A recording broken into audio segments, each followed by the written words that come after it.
Olá, povo de Deus! Estamos iniciando mais uma Manhã com Deus, porque Ele é o nosso Deus e nós, povo do seu pasto, o povo que Ele pastoreia e ovelhas de sua mão, o rebanho sob os cuidados de Deus. Bem-vindo, irmão Paulo.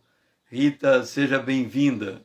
É muito bom ter vocês comigo nesta Manhã com Deus, para que nós possamos fazer a jornada do tabernáculo de Moisés. São 6 estações, 10 minutos em cada estação. Bom dia, Rita. Bom dia, irmão Paulo. Nós vamos hoje para Hebreus. A nossa primeira estação, a Arca da Aliança, está em Hebreus, capítulo 4, o versículo 14. Diz assim: Tendo, pois, Jesus, o Filho de Deus, como grande sumo sacerdote que penetrou os céus, conservemos firme a nossa confissão. Esse texto, ele é um texto carregado de significado. Nós temos aqui, tendo, pois, Jesus.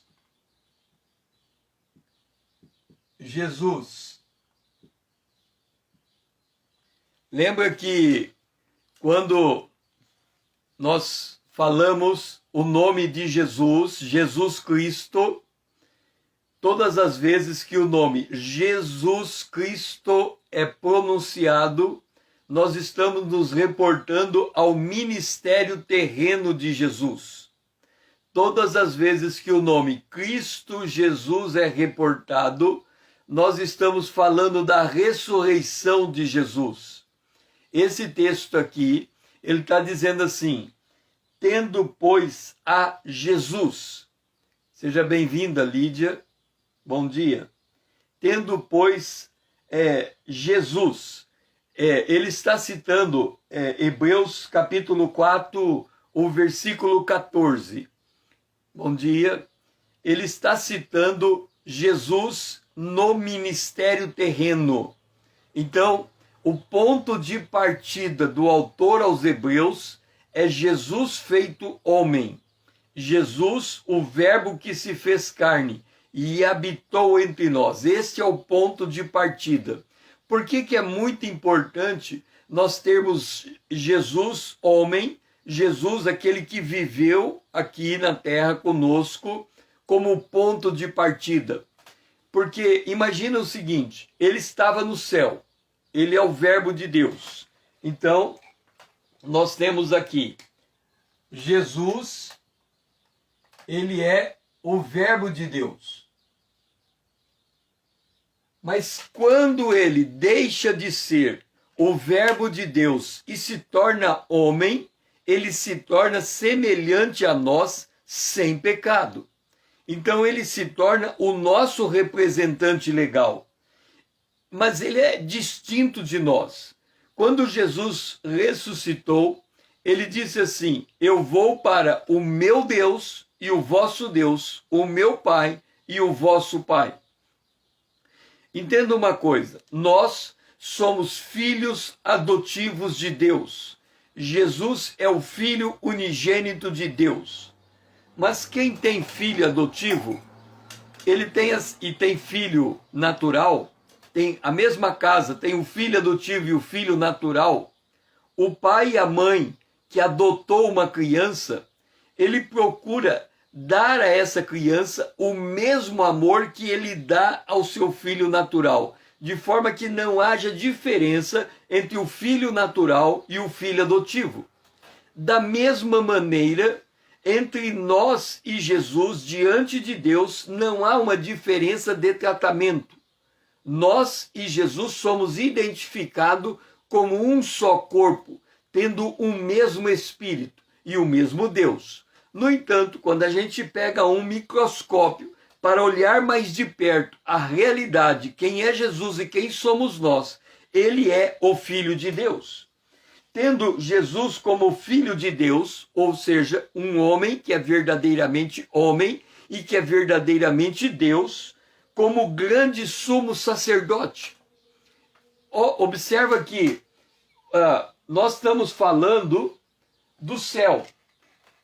Nós estamos falando do céu. Ou nós estamos falando do céu. No plural, céus. Nós estamos falando da presença de Deus. Nós estamos falando da presença de Deus. E nós precisamos de um mediador entre Deus e os homens. Nós precisamos de alguém que se interponha entre Deus e nós. Nós precisamos de alguém que nos apresente diante de Deus. E este alguém que se apresenta diante de Deus é o sumo sacerdote.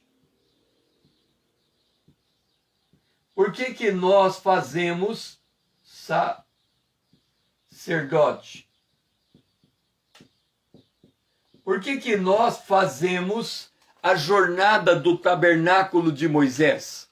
Porque o tabernáculo de Moisés é a representação do modo como nós nos apresentamos diante de Deus. Tem muitos que tentam diminuir a oração como uma facilidade de simplesmente chegar diante de Deus. Mas, vamos assim dizer, quando nós nos achegamos diante do Pai, nós temos um protocolo de aproximação. Quando Jesus ensina, Pai nosso que estás no céu, ele diz assim, nós temos acesso a esse Pai. Mas quando ele diz, santificado seja o seu nome, Jesus está se reportando a um protocolo. Esse protocolo que nos coloca na presença de Deus, ele passa pela figura do sumo sacerdote. Então, quando nós estamos diante de Deus em oração, muitas vezes a gente fica se perguntando como que nós fazemos para orar a Deus, como que nos apresentamos diante de Deus. Nós temos que entender que diante de Deus há o trono do Pai.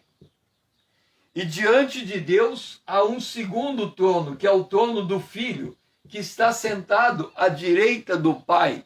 E o Filho e o Pai, ele governa o universo. Mas Jesus, para ele poder assumir esta posição no trono, para ele poder assentar no trono, ele teve que se fazer homem. Então ele teve que renunciar ou esvaziar da sua divindade, vir na terra, passar pelo sofrimento da cruz, morrer na cruz, ressuscitar ao terceiro dia, e aí o texto diz, ele penetrou no céu. Por que a palavra é penetrar aqui? Porque ele rompeu a barreira da morte. Ele assumiu aquele lugar por direito. Ele cumpriu toda a vontade de Deus. Ele foi obediente até a morte e morte de cruz. Então ele entra naquele lugar. Imagina que aquele lugar estivesse travado por Satanás. A Bíblia diz que Satanás se apresentou diante de Deus para pedir pela vida de Jó. Então é como se Satanás tivesse fechado o céu, para não deixar ninguém entrar no céu. Mas Jesus penetra, ele passa por todos os poderes das trevas, ele assume o seu lugar que lhe pertence, que é lugar de direito. Então nós que entendemos ou temos esta fé, devemos confessar ou manter firme a nossa confissão de que cremos que Jesus está na presença de Deus, intercedendo por nós, porque ele é o nosso sumo sacerdote. Pai, nós glorificamos a Ti, porque podemos nos colocar na Tua presença, uma vez que Jesus está diante de Ti, interpondo entre Ti e nós, como um sumo sacerdote, como aquele que está fazendo essa conversa, esse contato entre nós e o Senhor. Então, quando nós entramos no céu, para colocar a nossa oração. Nós temos consciência da presença do sumo sacerdote, daquele que está intermediando o nosso relacionamento contigo. E nós queremos demonstrar nesta manhã a nossa gratidão, porque temos o sumo sacerdote cuidando dos nossos interesses perante ti, ó Pai Celestial. Nós oramos em nome de Jesus. Amém. Vamos lá. Altar de ouro. Hebreus capítulo 4, verso 16. Vão mandando esses aviãozinhos, quem sabe tem alguém acordado esta madrugada e pode vir estar conosco nesta manhã com Deus. Hebreus capítulo 4, verso 16.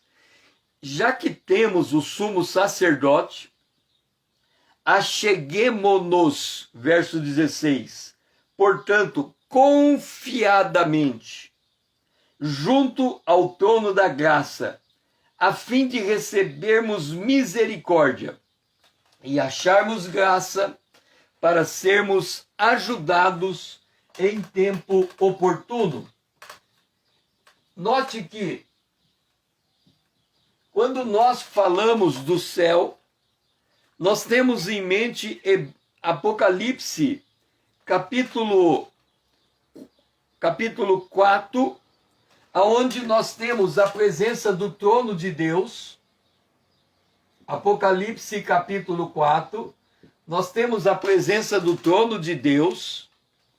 E nós temos em Hebreus, capítulo 1, o trono de Cristo à direita de Deus.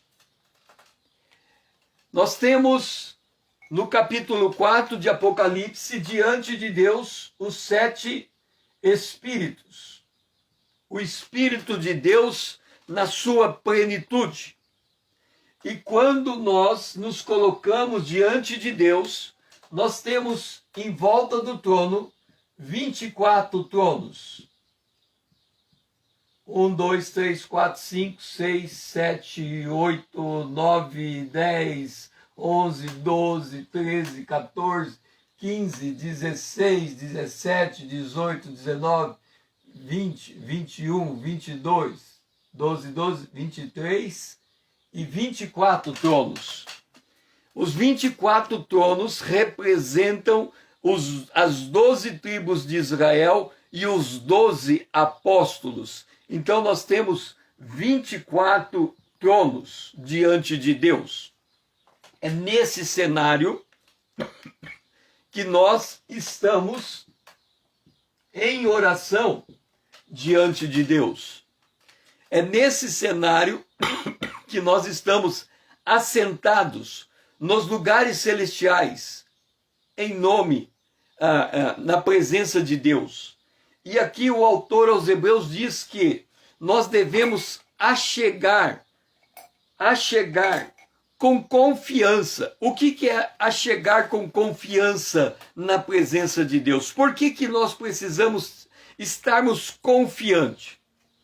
Porque se nós temos de fato o conhecimento de quem nós somos, entenda, nós não somos mais pecadores, porque nós somos regenerados, nós somos agora filhos amados de Deus, ok? Somos filhos amados de Deus. Como filhos amados de Deus, nós podemos chegar diante de Deus, mas quando a gente olha para nós como filhos, como homens, como seres humanos, a gente percebe muita fraqueza em nós. A nossa mente, ela vagueia muito. A gente percebe muita timidez na nossa presença, na nossa abordagem da fé. A gente percebe em nós que a gente escorrega com muita facilidade, que a gente se desmotiva com muita frequência, que a gente sente preocupado e ansioso por coisas com muita facilidade. Mas mesmo carregando todo esse conjunto de fraquezas que são próprios da fraqueza da carne. Lembra que numa das lives que nós falamos, a vida não está no corpo, Mas muitas vezes a gente associa a vida de Deus à vida do corpo. E o corpo se cansa facilmente. O corpo, ele é afetado pela biologia do corpo, pela química do corpo. Então, os hormônios afetam a vitalidade do nosso ser. Ele subtrai a nossa energia. As pessoas hoje, por causa desta pandemia, elas estão querendo uma proteção no corpo. Elas querem imunizar o corpo para não ficar enfermo. Mas é porque elas associam a vida ao próprio corpo. Então, a vida, Jesus disse, quem quiser amar a sua vida, perde. O que é amar a vida? É amar a vida psique, amar a vida da alma, amar a vida terrena. O corpo vai ao pó, o corpo vai se desfazer. Então esse corpo, ele é corruptível por natureza. Somente o corpo glorificado consegue ter a mesma intimidade com Deus que tem o nosso espírito. O nosso corpo humano é um corpo submetido à fraqueza. Mas mesmo nessa condição, o autor aos Hebreus diz, acheguemos confiadamente. Quer dizer, não olhe para você, olhe para o que Jesus fez por você. E por causa do que ele fez, você pode chegar diante de Deus como você é, com tuas fraquezas, com teus problemas, com tuas dificuldades, com tuas lutas, com tuas dores, com tuas tribulações, com tuas ansiedades, com tuas preocupações, com tuas enfermidades. Você pode chegar confiadamente porque você tem um sumo sacerdote na presença de Deus. E esse sumo sacerdote é quem vai interceder por você. Paulo, escrevendo aos Romanos, ele diz, nós não sabemos orar como convém, mas o Espírito Santo, ele intercede por nós em gemidos inexprimíveis. Então cheguemos junto ao trono. Mas aqui ele fala uma coisa importante. Ele diz assim, o trono é trono da graça. É o trono aonde a gente pode pôr o nosso pedido. É um trono que Deus recebe a nossa oração. Mas ele diz também que para recebermos misericórdia, ou seja, nós não somos consumidos por causa das misericórdias de Deus. Então, veja, eu falei há 2 dias atrás, o avião deu arremeteu em cima desse prédio. Ele poderia ter batido no prédio, era de noite. A torre de Londrina, ela não tem comando apropriado para pouso noturno. Então o avião poderia estar mais baixo do que ele pensava, ele poderia vir ao encontro do prédio. Mas Deus estende a sua misericórdia. Agora o detalhe é o final. Para socorro em ocasião oportuna. Então, quando estamos em tribulação, Deus não vai tirar nós da tribulação a qualquer momento. Ele vai tirar em momento oportuno, em momento em que a glória dele vai ser estabelecida. Então, estar na presença de Deus é como fazer uma poupança espiritual. É como se você estivesse reservando dinheiro para os dias futuros. Você está colocando hoje a tua petição para Deus responder amanhã, para Deus responder no momento de maior crise, de maior dificuldade. Então, por isso, nós acordamos e fazemos amanhã com Deus, porque nós queremos aumentar a nossa poupança celestial para os momentos de grande dificuldade, porque temos um sumo sacerdote. Pai, nós estamos diante de Ti. Nós estamos na Tua presença, Senhor. E nos colocamos diante de Ti, com as nossas fraquezas, com as nossas preocupações, com as nossas tribulações, com as nossas ansiedades. Tudo isso colocamos diante de Ti, porque sabemos que temos um sumo sacerdote que está olhando por nós e falando contigo acerca de nós, intercedendo por nós. Por isso nós oramos agradecidos por este privilégio de estarmos na Tua presença, em nome de Jesus, o Teu Filho amado, a quem nós amamos. Amém. Vamos agora para o café da manhã. E o café da manhã está em Hebreus, capítulo 4, o versículo de número 15. Porque não temos sumo sacerdote, que não possa compadecer-se das nossas fraquezas. Antes, foi ele tentado em todas as coisas, a nossa semelhança, mas sem pecado. Então vamos entender quem é o nosso sumo sacerdote. Vamos começar lá no Jardim do Éden. Quando Deus disse, não coma do fruto proibido, lá em Gênesis, no capítulo 3, nós lemos que a mulher, ela viu que a árvore, então nós temos aqui a árvore.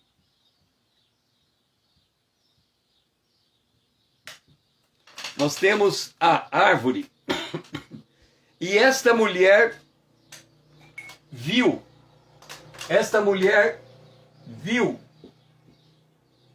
O que ela viu? Esta viu que a árvore era boa para comer. A árvore era boa para comer. Ela viu que a árvore era agradável aos olhos. Eu vou colocar a palavra aqui. Ela viu que a árvore era linda, agradável aos olhos. E ela viu que a árvore era boa para entendimento. A árvore, ela dava inteligência.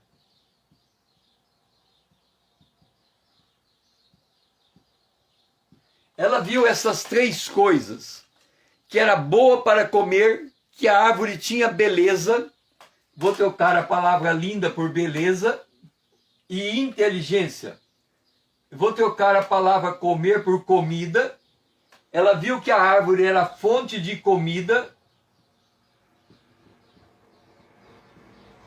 A árvore era fonte de beleza.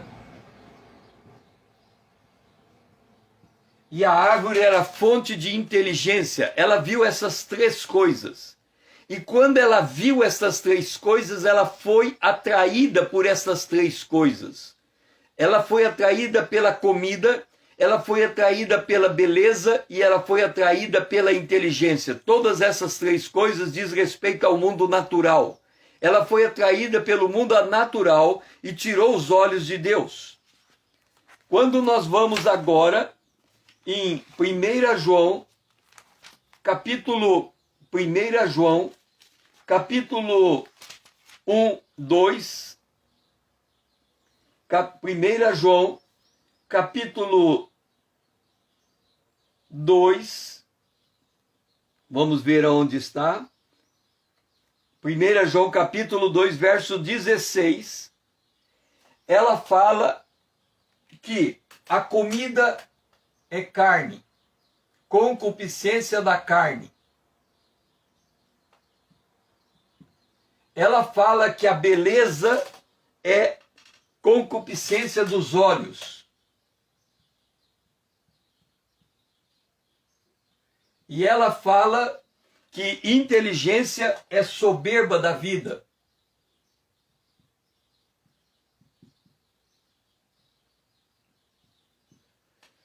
Então aqui está as três fontes do pecado. O pecado vem pela carne, o pecado vem pelos olhos e o pecado vem pela mente. Por aquilo que nós desejamos e cultivamos em nossa mente. A nossa carne, ela é fraca por natureza. Quando a gente fala carne, nós estamos falando o corpo humano na sua fraqueza. Como é que a gente percebe essa questão? A gente percebe essa questão da carne a partir do momento, por exemplo, uma situação bem corriqueira.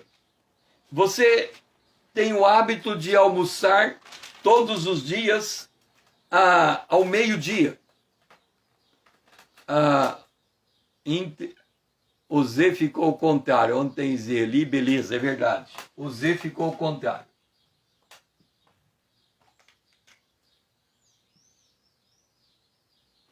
Beleza. Ok. Então a gente concebe, você está com fome, é meio-dia. Alguém vai fazer almoço para você. O que acontece quando o almoço não chega na mesa ao meio-dia? Você fica irritado e você briga. Onde já se viu? É meio-dia, eu não tenho o que comer. Então o que é isso? É a carne impulsionando a ira. A carne impulsionando a ira. Você chega na loja, você olha para uma coisa que você gostou dela e você quer comprar, mas você não tem dinheiro. Então você faz uma dívida. Você compra mesmo sabendo que não tem como pagar. É os olhos dominando o teu comportamento, dominando as tuas finanças, fazendo você gastar aquilo que não pode gastar. Concupiscência dos olhos. Então você vê a vida de uma pessoa e você passa a desejar ter aquela vida que não é a tua vida. E você começa a maquinar um jeito de ser igual àquela pessoa, soberba da vida. Então, nessas três coisas, o homem é tentado. No entanto, Jesus, aqui o autor aos Hebreus diz que temos um sumo sacerdote que em tudo foi tentado. E quando nós olhamos para esse sumo sacerdote que em tudo foi tentado, nós encontramos Jesus sendo tentado por Satanás. E a primeira coisa que ele foi tentado para, vou pôr aqui, ele foi tentado para fazer pedra pão. De pedra era para ele fazer pão. Então Jesus foi tentado na carne. Era para ele fazer pão de pedra. Ele foi tentado na carne, mata a tua fome, faz a coisa de qualquer maneira, fica irado, se revolta contra Deus, ele está te deixando passar fome. A segunda coisa em que Jesus foi tentado, ele foi tentado sendo levado no alto do templo. E no alto do templo, ele foi tentado a pular. Então ele foi tentado a ser visto pelos outros, a ser visto como super homem. Ele iria saltar e os anjos iriam segurar ele. Então ele foi tentado pelos olhos. Jesus também foi tentado pela riqueza. Tudo eu te darei, todos os reinos eu te darei, se prostrado me adorar. Então Jesus foi atentado pela riqueza. Jesus foi tentado pela carne, fazer pedra pão. Jesus foi tentado pelos olhos, pular para todo mundo ver como ele é poderoso. E Jesus foi tentado pela riqueza. Aceita todos os reinos do mundo e você vai me adorar. E Jesus resistiu, ele não se submeteu, ele permaneceu fiel a Deus. Ele disse, para trás de mim, Satanás. Ele disse, ao Senhor teu Deus, retira-te, Satanás, porque está escrito, ao Senhor teu Deus adorarás, e só a ele dará culto. É esse o nosso sumo sacerdote. Ele, da mesma maneira que somos tentados pela carne, ele foi tentado fazer pedra pão. Da mesma maneira que somos tentados pelos olhos, ele foi tentado a se apresentar como um super-herói, como um homem poderoso que podia fazer o que quisesse. Da mesma maneira que nós somos tentados pela soberba, ele teve a proposta de ter todos os reinos do mundo e as suas riquezas e o seu poder, mas em tudo ele permaneceu fiel a Deus. Então ele sabe a força da tentação, ele sabe a nossa fraqueza, ele sabe o quanto nós podemos escorregar. Então quando chegamos diante de Deus, nós temos alguém que entende o que nós vivemos, o que nós passamos. Por isso que ele é o Jesus que está à direita de Deus. É o homem que passou pelo que passamos e conhece o que nós precisamos. É este que nós temos diante de Deus. Pai, nós glorificamos a Ti, porque Jesus que está à Tua direita conhece o que nós passamos, o que nós sofremos, as tentações a que somos submetidos. Mas em tudo ele intercede por nós. Ele compreende o que nós precisamos de ti para nos fortalecer e para nos fazer ficar firme na tua presença. Por isso nós te adoramos por termos o teu filho nesta posição diante da tua presença. Nós oramos em nome de Jesus, o teu filho amado, a quem amamos. Amém. Agora vamos para Hebreus, capítulo 5, o versículo de número 1 e 2. Porque todo sumo sacerdote, sendo tomado dentre os homens, é constituído nas coisas concernentes a Deus, a favor dos homens, para oferecer tanto dons como sacrifícios pelos pecadores, e é capaz de condoer-se dos ignorantes e dos que erram, pois também ele mesmo está rodeado de fraqueza. Então, observa o que é um sumo sacerdote. Aqui, nós estamos trazendo a figura do sacerdote araônico, do sacerdote levítico, do sacerdócio levítico. Observa o que Deus fez com Israel. E é muito importante nós entendermos esta visão. Deus chamou Abraão, Abraão chamou Isaac, Isaac chamou Jacó. Abraão, Isaac e Jacó. De Abraão, Isaac e Jacó vieram 12 tribos. 1, 2, 3, 4, 5, 6, 7, 8, 9, 10, 11, 12. 12 tribos.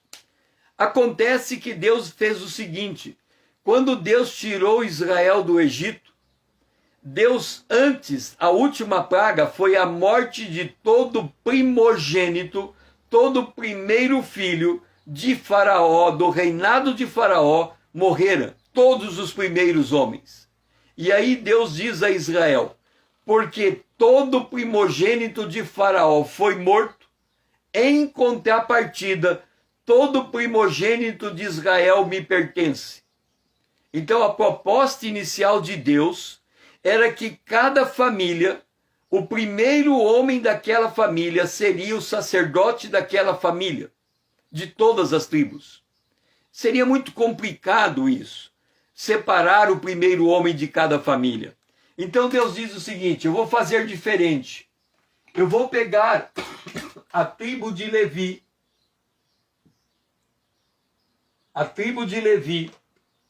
e a tribo de Levi vai ser sacerdote junto a mim.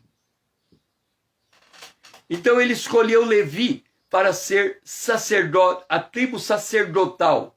Então ele contou quantos levitas tinham, e aí ele deu o número. Vamos supor que eram 600 mil homens. Vamos supor que deu 59 mil levitas. Então, para que completasse 60 mil levitas, um levita representando cada homem de Israel, aquele número que faltou, Israel teve que acrescentar em dinheiro. Ele deu dinheiro para a tribo de Levi, para que a tribo de Levi completasse a representação de Israel. Então, Levi, a tribo de sacerdote, representa cada homem israelita. Agora, o que acontece aqui? Deus escolheu dentre os levitas, ele escolheu Arão.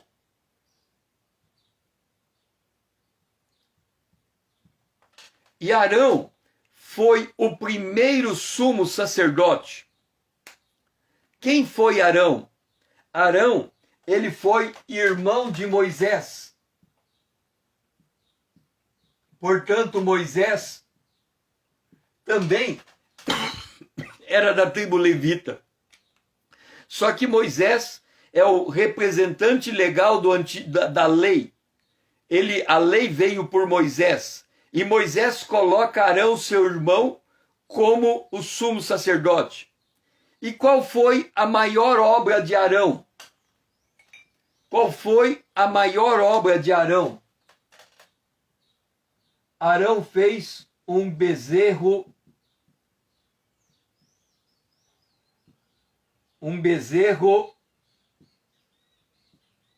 de ouro.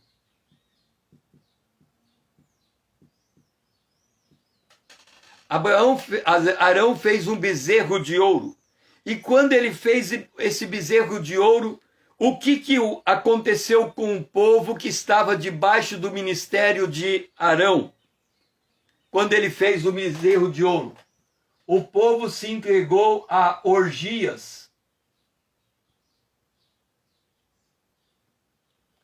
e entregou a idolatria.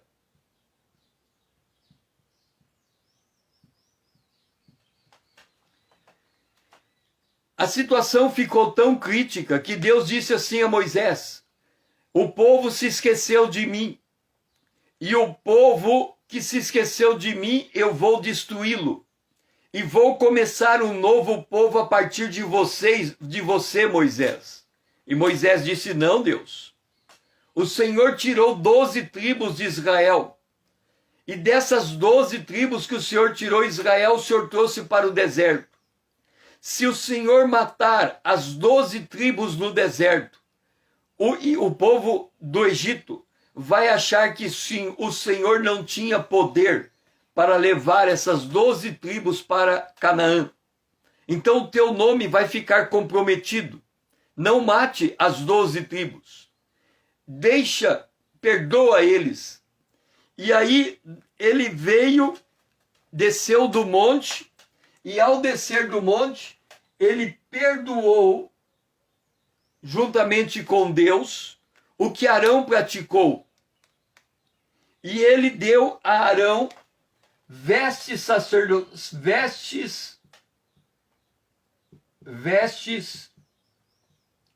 sacerdotais.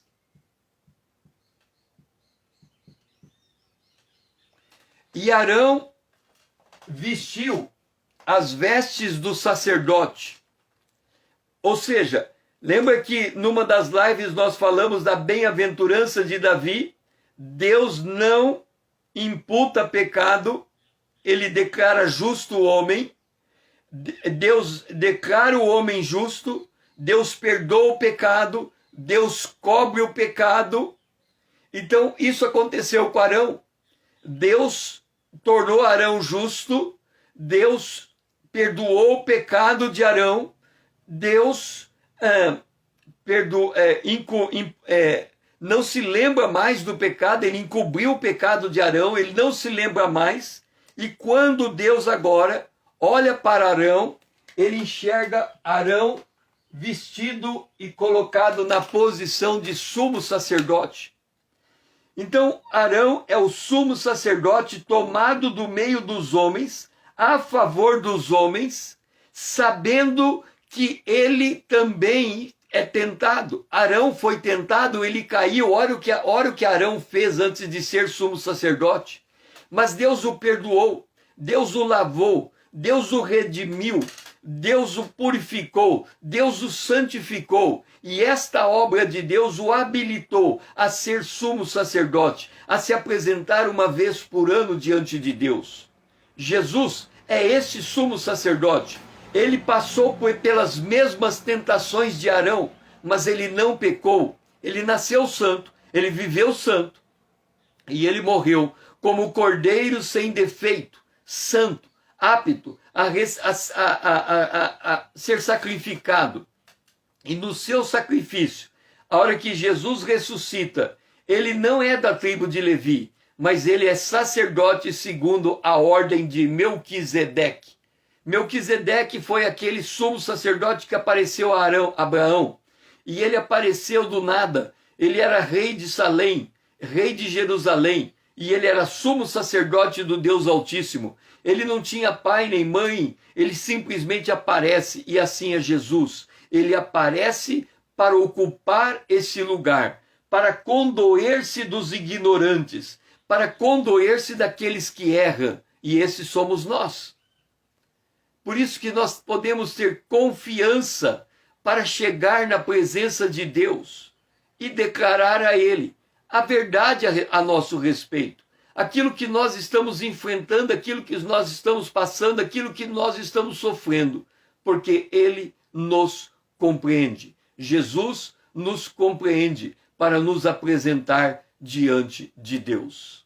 Pai, nós glorificamos a Ti, Senhor, porque o Senhor nos compreende, porque o Senhor nos conhece e porque o Senhor é o nosso sumo sacerdote. O Teu Filho, Jesus, é o nosso sumo sacerdote. Eu Te agradeço, Jesus, Senhor, porque o Senhor fez esta obra por mim e tornou possível algo que era inimaginável, nós podermos entrar na Tua presença. Por isso, Senhor Jesus, nós Te somos gratos, porque o Senhor é o nosso irmão mais velho. O Senhor não se envergonha de nós. O Senhor nos coloca na presença do Pai. Te amamos, Jesus. Em nome de Jesus, em Teu nome, nós oramos agradecidos por tão grande bênção. Oramos em nome de Jesus, Teu Filho amado, ó Pai. Amém. Agora nós vamos para o pátio, a pia de cobre. E a pia de cobre está no verso 5 e no verso 6 do capítulo 5. Diz assim: assim também Cristo a si mesmo não se glorificou para se tornar sumo sacerdote, mas glorificou aquele que lhe disse: tu és o meu filho, eu hoje te gerei. Como em outro lugar também diz: tu és sacerdote para sempre, segundo a ordem de Melquisedeque. Note a semelhança entre Jesus e nós. Aqui diz assim: assim também Cristo a si mesmo não se glorificou. A si mesmo não se glorificou. O que seria a si mesmo glorificar? Você se lembra quando Jesus estava preso e ele foi levado diante de Pôncio Pilatos? Pôncio Pilatos diz assim: eu sou o rei e eu tenho poder para te libertar. O que você fez? E Jesus se calou e ele insistiu: será que você não sabe que se você defender a tua causa perante mim, eu tenho poder para te livrar da morte? Jesus olha para ele e diz assim: nenhum poder você tem se do céu o meu Pai não tivesse te dado. Entenda esta posição de Jesus. Quando nós estamos em tribulação, a tendência nossa é querer fazer valer o nosso direito. A nossa tendência é querer fazer o nosso direito. E por causa disso, nós queremos nos proteger. Eu vou dar um exemplo desse tipo de proteção. Está aí uma pandemia, ok? Tem uma pandemia. Essa pandemia vai exigir que nós sejamos vacinados contra a pandemia. Muitos estão dizendo: eu não quero ser vacinado porque a vacina tem algo que vai contra a minha saúde. Só que toda vacina, ela injeta dentro de nós alguma coisa que faz o nosso corpo gerar anticorpo contra aquela enfermidade. Esse é o princípio da vacina. Mas a pessoa, com medo de ficar doente, ela não quer tomar a vacina.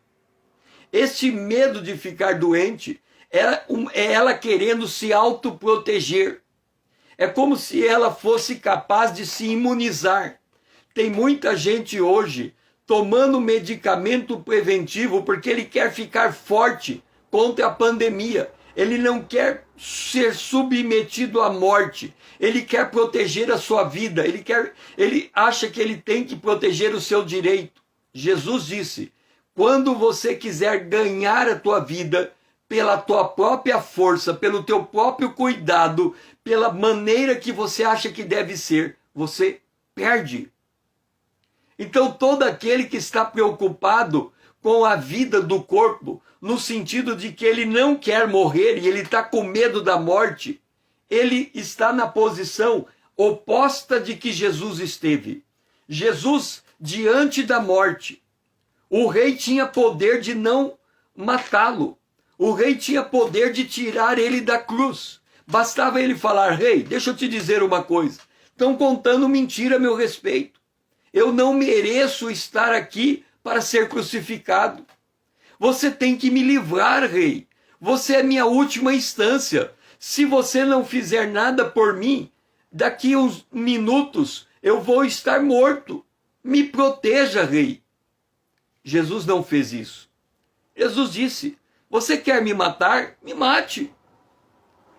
A minha vida não está na tua mão, a minha vida está na mão do Pai. Lembra aqueles jovens amigos de Daniel? O rei disse: adora a mim. Ele diz: eu não vou adorar. Se você não adorar, você vai morrer. Então eu morro. Se Deus quiser que eu morra, eu vou morrer. Se Deus quer que eu viva, eu vou viver. O que é que o Nabucodonosor fez? Pegou os 4 jovens, amarrou os 4, mandou um grupo de homens pegar os jovens e jogar numa fornalha aquecida 7 vezes mais. Aquela fornalha estava tão aquecida que quando os jovens foram jogados, os homens que foram jogar eles morreram queimados. De tão forte era o fogo. Entenda uma coisa, Jesus disse: se você beber coisa mortífera, não lhe vai fazer dano algum. Quer dizer, eu posso ser vacinado. E se a vacina for contra o meu corpo?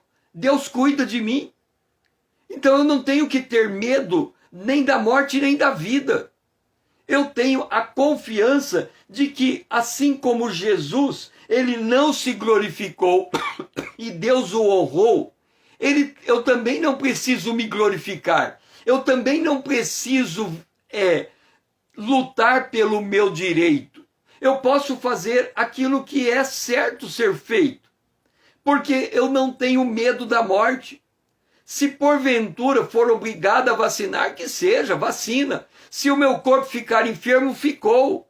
Mas a minha vida não depende nem da vacina e nem da minha saúde. A minha vida depende da mão de Deus, do poder de Deus, da glória de Deus, da misericórdia de Deus, da graça de Deus. Eu já ouvi histórias de pessoas que ficaram em cativeiro. E essas pessoas, elas tinham uma única alternativa de alimento. Eu não sei qual é o nome daquele alimento, mas ela se alimentou daquilo. Quando ela saiu do cativeiro e ela foi analisar aquele alimento que ela tinha no cativeiro, aquele alimento, apesar de ser tão... era a única coisa, era tudo que ela precisava para manter a vitalidade do seu corpo. Mesmo ela submetida à tortura, ela estava recebendo uma comida que mantinha ela viva e não deixava ela morrer. E ela sofreu tudo que ela sofreu ali naquele cativeiro. Mas ela não morreu, porque a vida não estava na mão do seu executor, não estava na mão do seu torturador. Então a vida não está no nosso corpo, a vida está no nosso espírito. A vida não é a vida psique, vida da alma. A vida é a vida zoe, vida de Deus. Então nós não precisamos glorificar a nós mesmos, porque nós somos filhos de Deus e nós somos sacerdotes do Deus Altíssimo. É Ele que fez isso em nós, porque Ele fez com Jesus. Ele pegou Jesus, morto na cruz, ressuscitou, colocou no céu, assentado à direita de Deus, o Pai, até pôr todos os seus inimigos debaixo dos seus pés. Deus o glorificou, Deus o exaltou. A mesma coisa é Deus conosco. Ele cuida de nós. Ele sabe da nossa necessidade. Ele conhece o que nós precisamos. Então nós podemos confiar nesse Deus, porque nós temos um sumo sacerdote intercedendo por nós, olhando por nós, sabendo do que nós precisamos.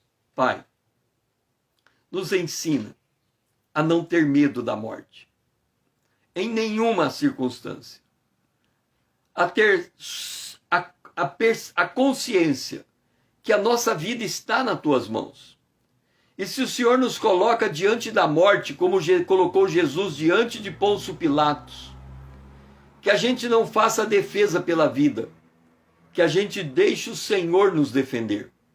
E mesmo que a morte venha nos tomar, que o Senhor nos mantenha firme a nossa esperança na ressurreição, porque nós pertencemos a Ti.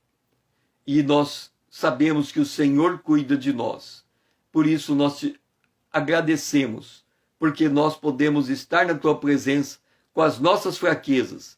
E o Senhor ainda assim conhece as nossas necessidades e supre o que nós precisamos. Nós oramos em nome de Jesus, o Teu Filho amado, a quem amamos. Amém. A frase do dia é: somos chamados por Deus. E o texto do altar de cobre está no verso 3 e 4 de Hebreus, capítulo 5. E por essa razão deve oferecer sacrifício pelos pecados, tanto do povo como de si mesmo. Ninguém, pois, toma esta honra para si mesmo, senão quando chamado por Deus, como aconteceu com Arão. Nós somos chamados por Deus. Como é que nós sabemos disso? Que nós somos chamados por Deus. O apóstolo Paulo diz que nós somos abençoados com todas as bênçãos espirituais nos lugares celestiais em Cristo Jesus. Efésios capítulo 1, versículo 3. E no versículo 4, ele diz assim: assim também nos escolheu. Deus nos escolheu. Se Ele nos escolheu, Ele nos chamou. Porque se nós somos filhos de Deus e nós somos predestinados para filhos de adoção por meio de Jesus Cristo, se hoje nós somos filhos de Deus, nós temos essa consciência, é porque Ele nos chamou pelo Evangelho. Nós ouvimos a pregação de Cristo. Nós cremos na obra que Cristo fez no Calvário. E nós confessamos. Então, Ele que nos escolhe, é Ele que nos chama. Jesus diz: ninguém vem a mim se o meu Pai não o trouxer. Então, se nós estamos aqui na presença de Deus, é porque Deus nos trouxe até este lugar. É porque Ele nos chamou para estarmos aqui. É porque Ele nos amou desde a fundação do mundo. É porque Ele viu em nós algo que nós não enxergamos em nós mesmos. O apóstolo João diz: nós ainda não sabemos o que somos. Mas quando vermos a Jesus, saberemos quem Ele é, ou saberemos quem somos. Está em João capítulo 3. Vamos ler o texto. Amados, agora somos filhos de Deus, e ainda não se manifestou o que havemos de ser. O nosso corpo ainda não foi glorificado. Nós ainda não estamos vendo Jesus face a face. Mas sabemos que quando Ele se manifestar, e Ele vai se manifestar no arrebatamento da igreja, a igreja vai ser arrebatada. Hoje, na live sobre o Apocalipse, eu estarei falando sobre o arrebatamento da igreja, desse momento glorioso, quando Jesus se manifesta e Ele chama a igreja para junto dele. Nesse momento glorioso, quando Ele se manifestar, seremos semelhante a Jesus. O que é ser semelhante a Jesus? Ser semelhante a Jesus? O que é ser semelhante a Jesus? Lembra que quando nós começamos esta palavra em Hebreus capítulo 5, versículo 14 diz: Jesus.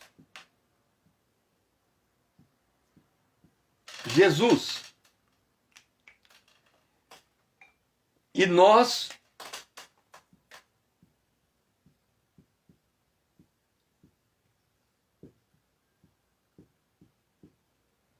somos membros do corpo de Cristo. Qual é o propósito da nossa vida? Crescermos até a estatura do varão. Nós ainda não sabemos o que somos, mas devemos crescer até termos a estatura do varão perfeito. A estatura da plenitude de Cristo. Ok. E quando chegarmos a essa estatura, assim nós seremos. Lembra que lá no céu tem 24 tronos. Nos tronos assentam 24 anciãos. No trono assentam 24. E agora? Vou escrever certo aqui. Anciãos. Será que é? Vamos lá. Deixa eu ver se eu escrevi correto aqui. 24 anciãos. É C. 24 anciãos. Anciãos. Então, quando nós estivermos sentados no trono, seremos como anciãos. Por quê? Porque em Apocalipse capítulo 1, falando de Jesus, diz: E vi o Filho do Homem, a semelhança do Filho do Homem, com vestes talares, as vestes sacerdotais, cingido à altura do ombro com um cinto de ouro, a veste real. A sua cabeça e cabelos eram brancos como alva lã, como neve, os seus olhos como chamas de fogo, os seus pés semelhante ao bronze polido, como que refinado numa fornalha, a voz como voz de muitas águas. Esta é a visão de Jesus. Nós seremos semelhante a ele. Os nossos olhos serão como chamas de fogo. O nosso cabelo será branco como a neve. O nosso pé será semelhante ao bronze polido. A nossa voz como de muitas águas. Nesse dia seremos iguais a ele. Por isso João disse, seremos semelhantes. Agora o autor aos Hebreus, no capítulo 5, verso 3 e 4, diz assim: Ninguém, pois, toma essa honra, senão aquele que é chamado por Deus. E nós somos chamados por Deus para sermos igual a Jesus. Nós somos chamados por Deus para sermos iguais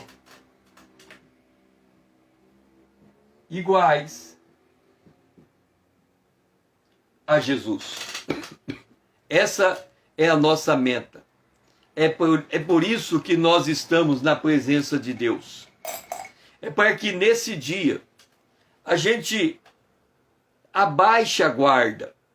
Pare de se defender. Pare de defender a tua vida. Deixa Deus agir. Espera no Senhor. Descansa nele. Aprenda com Jesus. Ele descansou em Deus. Ele se deixou crucificar. Ele se deixou morrer. Mas ao terceiro dia ele foi ressuscitado. E nós só estamos falando dessa posição gloriosa que Jesus ocupa, porque ele se submeteu à morte de cruz. Enquanto nós não nos submetermos à morte do nosso ego, enquanto nós não olharmos para a palavra de Deus e agir de acordo com ela e não de acordo com aquilo que a gente quer ou pensa, nós ainda não conseguimos entender o que Jesus fez. Jesus quer que a gente faça igual a ele. Pare de se defender. Pare de correr atrás do seu direito. Deixa Deus exaltar você. Deixa Deus trabalhar com você para você ser igual a Jesus. É esse o propósito. Nós somos chamados para sermos iguais a Jesus. Nós somos chamados por Deus. Pai, eu glorifico a Ti. porque esse foi o dia que o Senhor nos fez, para sermos mais iguais a Jesus. É uma jornada difícil, Senhor, porque ela passa por experiência de morte e ressurreição. Mas quando nós descobrimos o valor da morte, quando nós olhamos para a morte como um mecanismo de ressurreição, então, Senhor, nós caminhamos como ovelha para o matadouro, sabendo que temos um sumo sacerdote que sabe da nossa estrutura e sabe quando colocar o cordeiro em nosso lugar. Por isso, Senhor, nós te somos gratos, porque o Senhor nos chamou para sermos igual ao teu Filho. E cada dia é uma oportunidade nova para aprendermos como fazer isso na prática. Por isso nós te somos gratos e oramos em nome de Jesus, o teu Filho amado, a quem nós amamos. Amém. E assim nós terminamos esta semana com Deus, segunda, terça, quarta, quinta e sexta. A semana que vem é Natal. Então nós vamos ter amanhã com Deus na segunda, na terça e na quarta. Depois, na outra semana, é fim de ano. E nós vamos ter de novo a semana com Deus na segunda, na terça e na quarta. 3 dias apenas. Os outros 2 dias nós vamos estar envolvidos com as nossas casas, família chegando e coisas desse tipo. Então fica muito difícil permanecermos mantermos o equilíbrio entre o quanto precisamos dormir e o quanto temos que ficar acordado, não é? Então, na semana que vem, segunda, terça e quarta, e na outra semana, segunda, terça e quarta, e depois, quando o ano voltar, nós voltamos com a semana cheia. Que foi muito bom ter você junto comigo. Pega esse aviãozinho e mande para mais pessoas. Ajude esse ministério a crescer na internet. Esse ministério depende da mão de Deus e depende da tua ajuda nesse processo de fazer propagar a palavra de Deus. Que nós possamos juntos continuar trazendo a presença de Deus para o nosso cotidiano, para andarmos com Deus e cada dia aprendermos melhor, como aprendermos mais, como melhor andar com Deus diante de todas as coisas que estão acontecendo neste mundo. Que o Senhor seja louvado. Procure fazer o teu comentário, o que você tem aprendido de Deus nessas lives, para que outras pessoas possam, através do teu aprendizado, elas aprenderem também, elas terem também diferentes visões, diferentes leituras daquilo que está impactando a vida delas. E isso depende do nosso testemunho. Uma boa manhã, que o Senhor seja louvado. Amém.